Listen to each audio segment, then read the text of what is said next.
بسم اللہ الرحمن الرحیم۔ السلام علیکم۔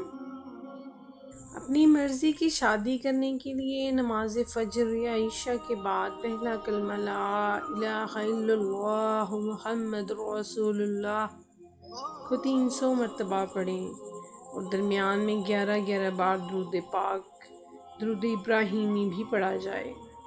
یہ عمل 40 دن تک بلا ناغہ کیا جائے تو انشاءاللہ اللہ تعالیٰ اس کی برکت سے ان کی پسند کی جگہ سے درپیش رکاوٹیں ختم ہو کر ان کی مرضی کے مطابق شادی ہو جائے گی۔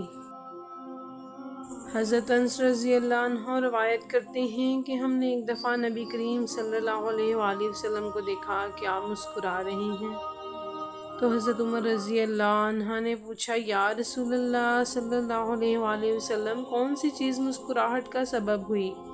فرمایا، میرے 2 امتی اللہ تعالیٰ کے سامنے گھٹنے ٹیک کر کھڑے ہو گئے ہیں۔ ایک کہتا ہے کہ یا اللہ، اس نے مجھ پر ظلم کیا ہے، میں بدلہ چاہتا ہوں۔ اللہ پاک اس ظالم سے فرماتا ہے کہ اپنے ظلم کا بدلہ ادا کرو۔ ظالم جواب دیتا ہے، یا رب، اب میری کوئی نیکی باقی نہیں رہی کہ ظلم کے بدلے میں اسے دے دوں۔ تو وہ مظلوم کہتا ہے کہ اے اللہ، میرے گناہوں کا بوجھ اس پر لاد دے۔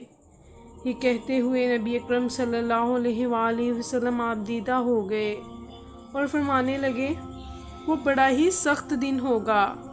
لوگ اس بات کی حاجت مند ہوں گے کہ اپنے گناہوں کا بوجھ کسی اور کے سر دھر دیں۔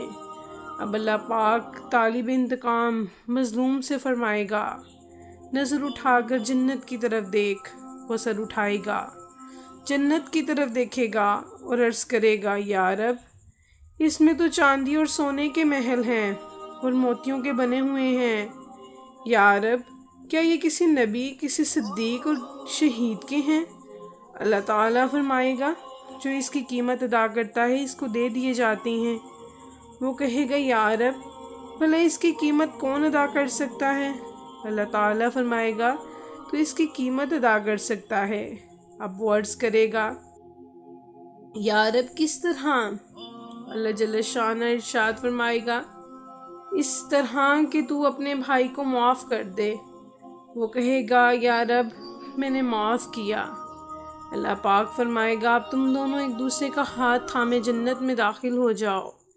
اس کے بعد آپ صلی اللہ علیہ وآلہ وسلم نے فرمایا، اللہ تعالیٰ سے ڈرو، آپس میں صلح قائم رکھو، کیونکہ قیامت کے روز اللہ پاک بھی مومنوں کے درمیان میں صلح کرانے والا ہے۔ اللہ ہم سب پر رحم کا معاملہ فرمائے۔ اگلی ویڈیو میں پھر ملاقات ہوگی، تب تک کے لیے اللہ نگہبان۔